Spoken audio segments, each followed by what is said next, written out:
काकभूषुंडी जी कह रहे हैं कि शिव जी, ब्रह्मा जी, सनकादि और जो श्रेष्ठ मुनि है जो उपदेश देते हैं भगवान का, उनमें से कौन ऐसा बचा है जिसके प्रति जिसको मोह नहीं हुआ, जिसको माया ने नहीं फंसाया।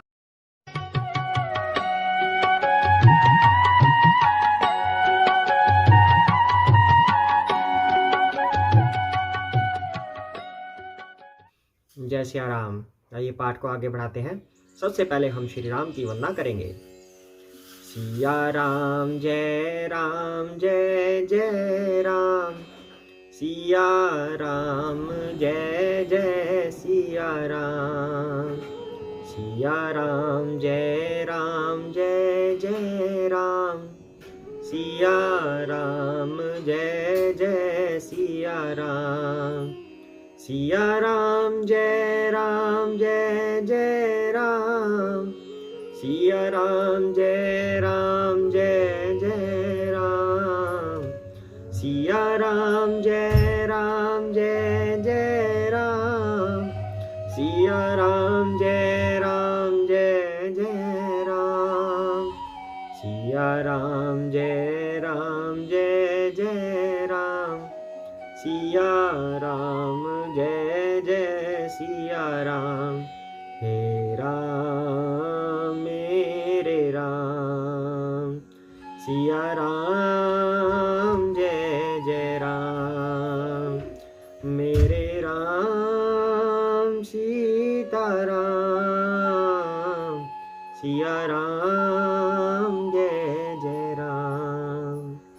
जय सिया राम। जय लक्ष्मण जी की, भरत शत्रुघ्न की जय हो, तुलसीदास जी की जय हो, वाल्मीकि जी की जय हो, शिव पार्वती की जय हो, जय हनुमान जी, जय श्री गणेश। जय सिया राम। तो कहाँ तक हमने कर लिया कथा?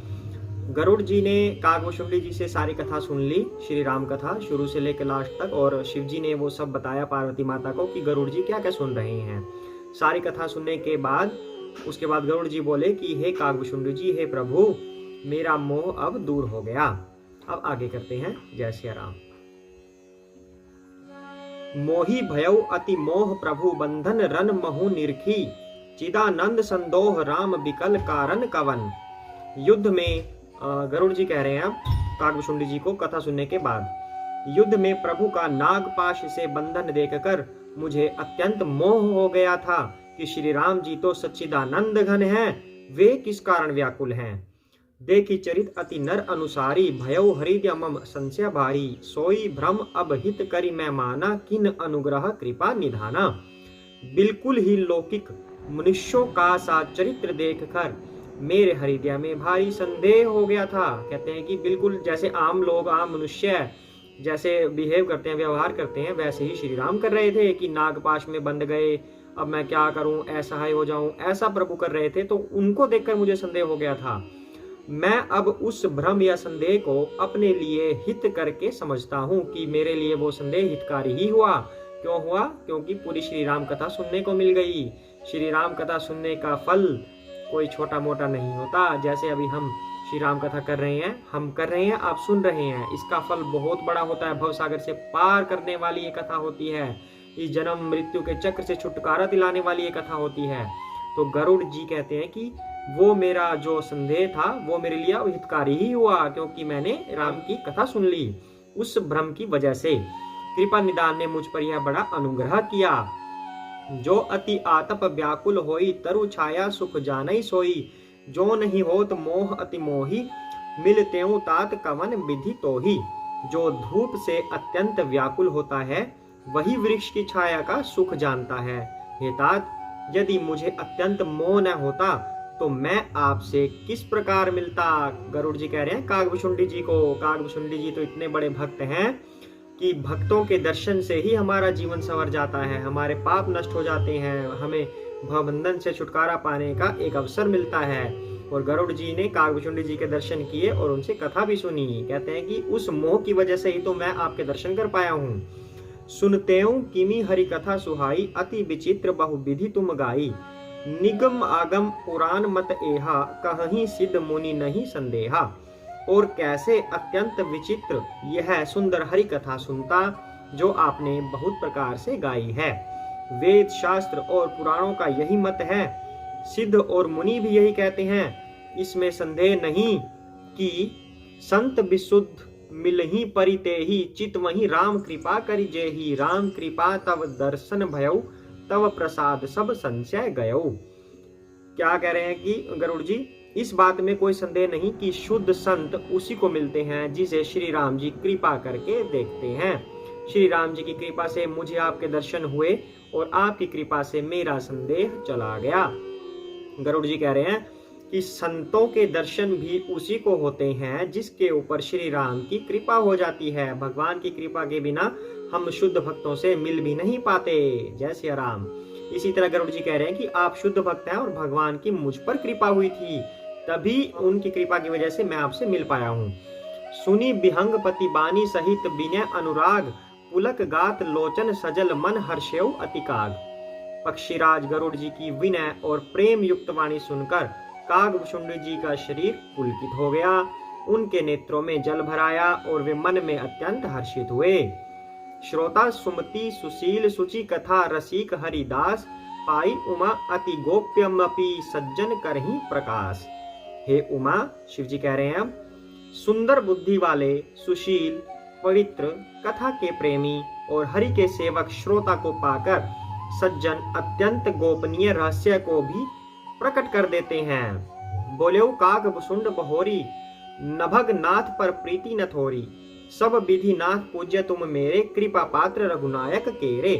कागभुषुंड जी ने फिर कहा, पक्षीराज पर उनका प्रेम कम न था, अर्थात बहुत था। पक्षीराज कौन है? गरुड़ जी।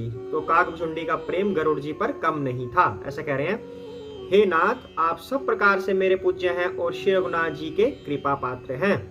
तुम ही न संशय मोह न माया, मोह पर नाथ कीन्ही तुम दाया। पठई मोह मिस खगपति तोहि, रघुपति दीन्ही बड़ाई मोहि। आपको न संदेह है और न मोह अथवा माया ही है। अब गरुड़ जी ने कागभुषुंडी को कहा था भी कुछ ही क्षण पहले कि हे प्रभु, मुझे मोह हो गया था जब श्री राम जी नागपाश से बंध गए थे, तो उस मोह को दूर करने के लिए मैं आपके पास आया था और राम कथा सुनी मैंने। तो कागभुषुंडी जी कहते हैं कि आप तो श्री राम की कृपा के ही पात्र हैं, न आपको कोई मोह है और ना ही आपको किसी माया ने पकड़ा हुआ है, क्योंकि आप तो उनके भक्त हैं और भक्त को माया कैसे पकड़ सकती है। तो कहते हैं, हे नाथ, आपने तो मुझ पर दया की है। उल्टे कागभुषुंडी जी कृतज्ञ हो रहे हैं अब गरुड़ जी के। क्यों हो रहे हैं? हे पक्षीराज, मोह के बहाने श्री रघुनाथ जी ने आपको यहाँ भेजकर मुझे बढ़ाई दी है। अर्थात कागभुषुंडी जी ने गरुड़ जी को कथा सुनाई। कागभुषुंडी जी इसमें अपनी बड़ाई समझ रहे हैं। कहते हैं कि आपको कोई मोह वो नहीं है, ना आपकी कोई किसी माया ने पकड़ा है, बल्कि भगवान ने मुझ पर कृपा कर दी कि आपको मैं अपनी कथा सुना पाया। अपनी मतलब श्री राम की कथा मैं आपको सुना पाया, मुझे बड़ाई मिली है, ये श्री राम ने मुझ पर कृपा की है, ऐसा कागभुषुंडी जी कह रहे हैं। तुम निज मोह कही खग साई, सो नहीं कछु आचरज गोसाई। नारद भव बिरंची सनकादि, जे मुनि नायक आतम बादी। हे पक्षों के स्वामी, कागभुषुंडी कह रहे हैं गरुड़ जी को, आपने अपना मोह कहा, सो हे गोसाई, यह कुछ आश्चर्य नहीं है। नारद जी, शिव जी, ब्रह्मा जी और सनकादि जो आत्म तत्व के मर्मज्ञ यानी कि आत्मा का रहस्य जानते हैं जो, और उसका उपदेश करने वाले श्रेष्ठ मुनि हैं। मोह न अंध कीन के ही, को जग काम नचाव न जेही। त्रिसन्ना के ही न किन्न बोराहा, के ही कर हृदय क्रोध नहीं दाहा।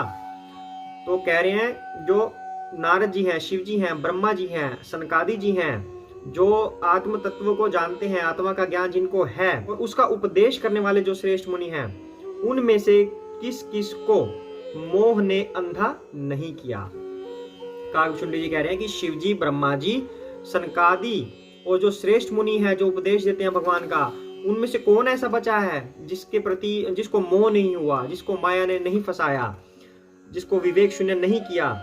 जगत में ऐसा कौन है जिसे काम ने नचाया न हो, तृष्णा ने किसको मतवाला नहीं बनाया हो, क्रोध ने किसका हृदय नहीं जलाया। अब कागभुषुंडी जी गरुड़ जी को कह रहे हैं, मतलब दो भक्त जब आपस में मिलते हैं तो ऐसी सुंदर सुंदर वार्तालाप करते हैं भगवान के बारे में।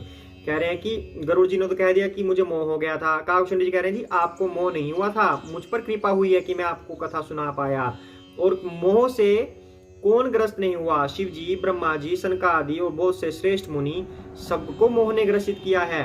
तो ज्ञानी तापस सूर कवि कोविद गुण आगार, के ही कै लोभ विडंबना किन्हीं न एही संसार। इस संसार में ऐसा कौन ज्ञानी, तपस्वी, शूरवीर, कवि, विद्वान और गुणों का धाम है जिसकी लोभ ने मिट्टी पलीद न की हो, विडंबना न की हो। तो काकभूषुंडी जी गरुड़ जी को ऐसा कह रहे हैं कि संसार में ऐसा कोई नहीं है जिसको मोह ने अपने चक्र में ना फंसाया हो। तो आप चिंता मत कीजिए, आपको कोई खास मोह नहीं हुआ था, आपका तो जो थोड़ा बहुत हुआ भी था उसकी वजह से मुझ पर ही कृपा हो गई कि हम श्री राम कथा कर पाए। श्रीमद बक्र न किन्न के ही प्रभुता बधिर न काही, मृग लोचनी के नैन सर को अस लाग न जाही। लक्ष्मी के मद ने किसको टेढ़ा और प्रभुता ने किसको बहरा नहीं कर दिया। ऐसा कौन है जिसे मृग नाइनी यानी कि युवती स्त्री के नेत्र बाण न लगे हो। गुणकृत सन्यपात नहीं के ही, को न मान मत जेऊ निबेही। जोबन ज्वर के ही नहीं बल कावा, ममता के ही कर जस न नसावा। रज तम आदि गुणों का किया हुआ सन्निपात किसे नहीं हुआ। ऐसा कोई नहीं है जिसे मान और मद ने अछूता छोड़ दिया हो। यौवन के ज्वर ने जिसे आपे से बाहर नहीं किया हो, ऐसा कोई नहीं है। ममता ने किसके यश का नाश नहीं किया। काकभूषुंडी जी समझा रहे हैं गरुड़ जी को कि आप ऐसे तड़पना छोड़ दीजिए कि आपको मोह हो गया था, कि संसार में ऐसा कोई नहीं है जिसको मोह नहीं हुआ हो। मच्छर का ही कलंक न लावा, काही न शोक समीर डोलावा। चिंता सांपिनी को नहीं खाया, को जग जाही न व्यापी माया। मत्सर या डाह ने किसको कलंक नहीं लगाया, शोक रूपी पवन ने किसे नहीं हिला दिया। चिंता रूपी सांपनी ने किसे नहीं खा लिया। जगत में ऐसा कौन है जिसे माया न व्यापी हो। अब यहाँ पर एक बात ध्यान देने योग्य है, काकभूषुंडी जी का कार्य था रामकथा सुनाना, उन्होंने गरुड़ जी को रामकथा सुना दी, लेकिन उसके बाद भी काकभूषुंडी जी गरुड़ की हेल्प कर रहे हैं। कैसे हेल्प कर रहे हैं? गरुड़ जी को ये लग रहा था कि मुझे मोह हो गया था, मैंने पाप कर दिया, ऐसा ऐसा हो गया, तो अपने आप को बड़ा वो वैसा सोच रहे हैं कि मुझसे गलती हो गई। और शुद्ध भक्त को ऐसा सोचना भी चाहिए, लेकिन फिर भी उनसे भी ऊपर जो दूसरा भक्त हो वो क्या करता है कि उस भक्त की विडंबना को दूर करता है, उसके हृदय में जो शोक छा गया उसे दूर करता है। काकभूषुंडी चाहते तो कथा सुनाकर उनको भेज देते कि आप चले जाइए, ठीक है, मेरा काम तो हो गया। उनका हृदय पूर्ण रूप से निर्मल कर रहे हैं काकभूषुंडी जी, उनका शोक पूरी तरह से हटा रहे हैं बताकर कि आप शोक मत कीजिए, सबके साथ ही ऐसा है, सबको मोह ने फंसा लिया, लेकिन उससे बचने का रास्ता निकालिए कि अगर मोह हो गया तो उससे बचे कैसे।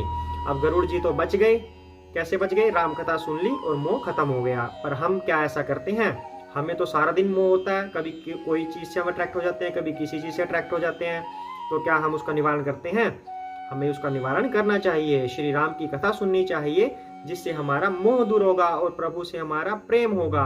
प्रभु से प्रेम हुआ तो हम उनकी भक्ति कर पाएंगे। अगर हम उनकी भक्ति कर पाएंगे तो इस जन्म मृत्यु का जो संकट हमारे ऊपर छाया हुआ है, हर समय इतने दुख हैं, वो सब खत्म हो जाएंगे। जय सिया राम। तो कीट मनोरथ दारु शरीरा, जेहि न लाग घुन को अस धीरा। सुत बित्त लोक इष्णा तीनी, के ही क्या मति इन कृत न मलिनी। मनोरथ कीड़ा है, शरीर लकड़ी है। काकभूषुंडी जी समझा रहे हैं, ऐसा धैर्यवान कौन है जिसके शरीर में यह कीड़ा न लगा हो। पुत्र की, धन की और लोक प्रतिष्ठा की, इन तीन प्रबल इच्छाओं ने किसकी बुद्धि को मलिन नहीं किया, यानी कि बिगाड़ नहीं दिया। यह सब माया कर परिवारा, प्रबल अमिति को बर नहीं पारा। शिव चतुरानन जाहि डेराही, अपर जीव के ही लेखे माही। यह सब माया का बड़ा बलवान परिवार है, यह अपार है, इसका वर्णन कौन कर सकता है। शिव जी और ब्रह्मा जी भी जिससे डरते हैं, तब दूसरे जीव तो किस गिनती में हैं। कितना अच्छे से समझा रहे हैं काकभूषुंडी जी गरुड़ जी को। तो व्यापी रहु संसार महु, माया कटक प्रचंड। सेनापति कामादि भट्ट, दंभ कपट पाषंड। माया की प्रचंड सेना संसार भर में छाई हुई है। काम आदि यानी कि काम, क्रोध और लोभ उसके सेनापति हैं, और दंभ कपट और पाखंड योद्धा हैं। सो दासी रघुबीर कै समुझे मिथ्या सौंपी, छूट न राम कृपा बिनु नाथ कहूं पद रोपी। वह माया श्री रघुवीर जी की दासी है। अब यहाँ पर कोई सवाल मत करना कि माया किसकी छोड़ी हुई है। यहाँ पर काकभूषुंडी जी स्पष्ट रूप से कह रहे हैं कि माया श्री रघुवीर जी की दासी है, अर्थात श्री राम ने ही माया छोड़ी हुई है। श्री राम को माया कभी टच नहीं कर सकती। जय सिया राम। यद्यपि समझ लेने पर वह मिथ्या ही है, किंतु वह श्री राम जी की कृपा के बिना छूटती नहीं। हे नाथ, यह मैं प्रतिज्ञा करके कहता हूँ। अब काकभुशुंडी जी यहाँ पर एक और बात कह रहे हैं कि जब तक श्री राम की कृपा नहीं होगी तब तक आप माया के चंगुल से नहीं छूट सकते, अर्थात माया से बचने के लिए श्री राम का जप कीजिए। जय सिया राम। जो माया सब जग ही नचावा, जासु चरित लखी काहू न पावा, सोई प्रभु भ्रू बिलास खग राजा, नाच नटी इव सहित समाजा। जो माया सारे जगत को नाचती है या नचाती है और जिसका चरित्र किसी ने नहीं लख पाया, हे खगराज गरुड़ जी, वही माया प्रभु श्री रामचंद्र जी की भ्रुकुटी के इशारे पर अपने समाज सहित नटी की तरह नाचती है। अर्थात जिस माया का पार कोई नहीं पा सकता वह श्री राम के इशारों पर नाचती है, ऐसा काकभुशुंडी जी कह रहे हैं। आज के लिए इतना ही करते हैं। जय सिया राम।